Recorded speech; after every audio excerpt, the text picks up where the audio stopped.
Est-il encore possible de croire en une série Star Wars? Non, sans doute, si vous êtes blasé ou que le livre de Boba Fett vous a achevé. Mais pour ma part, j'accueille avec plaisir Obi-Wan Kenobi, sachant qu'on a eu ce jeudi une bande-annonce pour Andor, une série de résistance qui arrivera le 31 août, et la date de la saison 3 de The Mandalorian, attendue pour février 2023.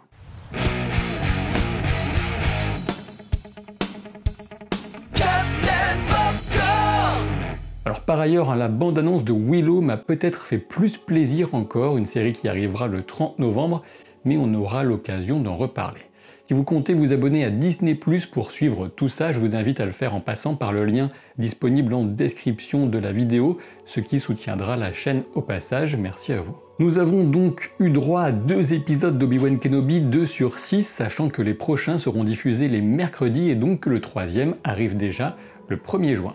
Ce sera un avis avec spoiler, donc il faut avoir vu les 2 épisodes, d'autant que je parlerai des 2 à la fois, vous êtes prévenus. Un petit 49 minutes pour le premier épisode, mais à peine 35 pour le deuxième, je ne vous cache pas que je préfère largement la durée la plus longue. Une chose est sûre, on se situe dans un sentiment d'enrichissement, de prolongation des films, et le petit résumé des événements ayant mené à l'exil d'Obi-Wan était très bien fait. L'introduction avec l'Ordre 66 et les Padawan menacés n'était pas là pour rien, bien évidemment, mais je reviendrai un peu plus loin sur les théories. L'une des excellentes raisons de regarder cette série, c'est évidemment Ewan McGregor, qui est un immense acteur et qui a toujours été le casting parfait pour Obi-Wan jeune, et justement le voir revenir pour cette version brisée, plus âgée du personnage, est un plaisir à la saveur douce amère dont il porte bien le fardeau d'un Jedi qui avait la charge de former l'élu prophétisé pour amener l'équilibre dans la force, tout ça pour finir par le laisser mourir dans l'agonie et les flammes, du moins le pense-t-il encore au début du premier épisode. Obi-Wan se perd dans une routine qui l'éloigne toujours davantage de celui qu'il était au point de ne plus même se préoccuper de son hygiène corporelle,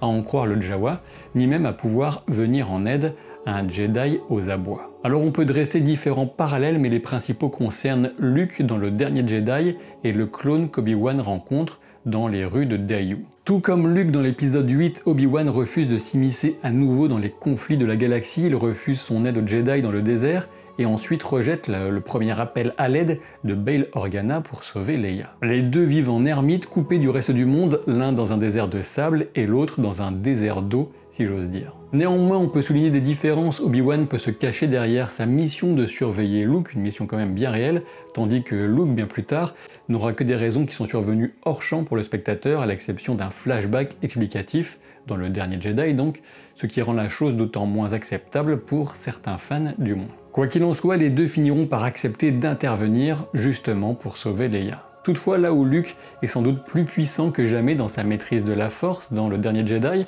on a ici un Obi-Wan brisé par un échec et une culpabilité immense et qui ne s'est pas préoccupé apparemment de la Force depuis 10 ans, ce qui explique qu'il a du mal à rattraper Leia qui tombe, comme si sa capacité à faire appel à la Force était peut-être étiolée, atrophiée, comme un muscle qu'on n'a plus sollicité depuis de nombreuses années. Apparemment cet Obi-Wan est loin du niveau qu'il avait durant les événements de la revanche des Sith, puisque il était sacrément balèze. Autre parallèle frappant et dont Obi-Wan lui-même semble prendre conscience, ce soldat qui pourrait avoir été un membre de la 501e Légion de l'armée des clones, si on en croit les couleurs de son casque qu'il utilise pour mendier. Un caméo apprécié bien sûr de Temuera Morrison dans cette incarnation d'un outil qui a été jeté par l'Empire, un homme qui n'est plus que l'ombre de lui-même et vit dans la crasse. Alors certes, Obi-Wan a su conserver un peu plus de dignité sans doute, mais la tristesse de la scène est palpable entre rancœur indélébile pour l'Ordre 66 et souvenirs de camaraderie du temps de la République.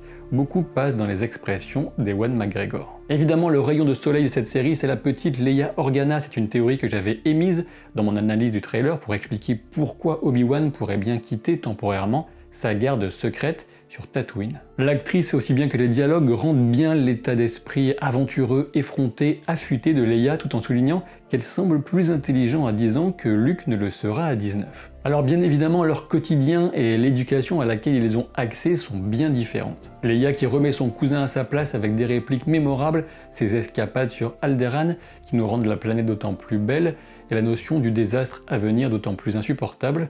Tout ça est bien réussi. On peut pardonner beaucoup dans des scènes incluant des enfants bien sûr, mais il faut quand même reconnaître que celle de la course-poursuite dans la forêt semblait sortir d'un spectacle live d'un Disneyland avec des kidnappeurs qui courent à 2 km/h et se prennent des branches de façon un peu grotesque. Alors oui, c'est vrai, rien de bien grave quand on a survécu aux courses en Vespa fluo de Boba Fett, mais bon, c'était un petit peu limite. Sur Alderaan, durant la réception, on voit brièvement C3PO, et pour ce qui est du chef des kidnappeurs, il est joué par Flea, le bassiste des Red Hot Chili Peppers. Et puisque j'en suis à souligner les caméos, on a aussi celui de la fille d'Ewan McGregor qui joue la dealeuse qui lui donne une fiole d'un produit qui lui sera bien utile pour échapper aux ravisseurs. Et bien sûr, la réplique qu'elle nous sert sur le fait d'avoir été elle aussi un jour la fille de quelqu'un vient encore surligner au stabilo leur lien. On a aussi l'introduction de l'inévitable petit droïde mignon compagnon de Leia qui fera un nouveau jouet de collection à vendre, parfait pour l'automne et Noël. Quoi qu'il en soit, la jeune actrice est une petite perle, même si sa propension à fuir Obi-Wan pendant 10 minutes est un poil crispante. L'interprétation est franchement bonne et on sait combien c'est difficile parfois avec des enfants acteurs, aussi jeunes notamment, donc c'est bien joué de la part de la production. Dans le rôle de Hadja Estri, on retrouve Kumail Nanjiani avec une version du Jedi gentil escroc qui me laisse pour le moment un petit peu sur ma faim.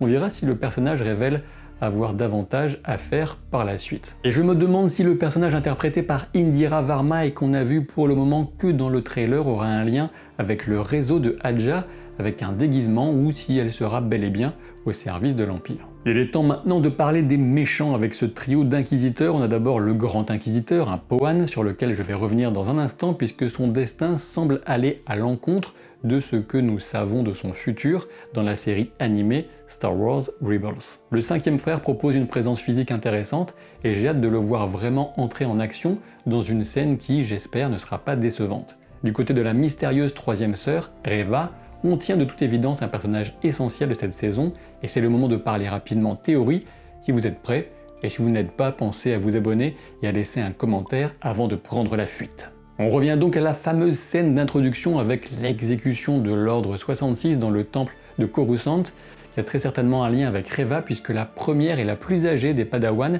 est une jeune fille noire qui pourrait évidemment correspondre à la future inquisitrice. On peut supposer qu'Obi-Wan est parti en supposant qu'il n'y avait pas de survivants alors que Reva pouvait peut-être le voir caché quelque part et qu'elle lui en veut à mort du destin qui a été le sien par la suite. Et oui, on imagine qu'elle a survécu dans la rue et qu'elle a dû faire appel à sa rage et laisser la porte ouverte au côté obscur pour survivre justement. On peut supposer que seuls deux destins sont possibles dorénavant pour Reva, la rédemption d'un côté ou la mort de l'autre. Pour l'instant, attendons de voir, je ne mettrai pas encore ma main à couper sur l'une ou l'autre de ces options. Oui, j'aime l'humour. Du côté du Grand Inquisiteur, il faut déjà souligner que dans le trailer, il n'apparaît dans aucune autre scène que celle déjà vue dans ces deux premiers épisodes. Alors de deux choses l'une à son sujet, soit il n'est pas mort, il reviendra en tuant Reva par exemple, soit il est mort et il sera remplacé par un autre Pohan qui serait dans l'idéal interprété par Jason Isaacs, qui lui prêtait déjà sa voix dans la série animée. Et là, s'ils font ça, je peux vous dire que les fans seraient comme des petits foufous. En parlant de personnes mortes, mais quand même trop stylées, on peut aussi s'attendre à voir une apparition de Qui-Gon Jinn en fantôme de force, d'ici la fin de la mini-série, puisque Obi-Wan tente de lui parler dès le tout premier épisode. Un tel teasing et un tel espoir ne peuvent qu'aboutir à une attente comblée, et du moins je l'espère. Quoi qu'il en soit, le moment le plus intense et épique de ces deux épisodes restera forcément la douleur à la main d'Obi-Wan quand il baffe un Zabrak dans une corne. Vous êtes d'accord? Bon alors j'avoue, on a aussi Owen Lars qui pourrait tenir tête à Palpatine avec les éclairs qu'il balance avec les yeux. Allez bon, oui je sais, on a vu Anakin la patate pelée dans sa cuve de Bacta, et ça c'est forcément classe. Et comme vous, j'ai hâte de le retrouver à l'écran, et au vu de la réaction d'Obi-Wan en apprenant que son apprenti n'était pas mort, cela s'annonce tout simplement épique. Reste à croiser les doigts pour ne pas être déçu par la suite, mais j'ai confiance en Deborah Chow à la réalisation notamment et à Filoni qui a mis son petit grain de sel au scénario. On se retrouve rapidement si possible, je voudrais bien vous parler de Stranger Things ou encore peut-être de la bande-annonce de Willow. Quoi qu'il en soit, à très vite sur la chaîne pour de nouvelles aventures. Salut!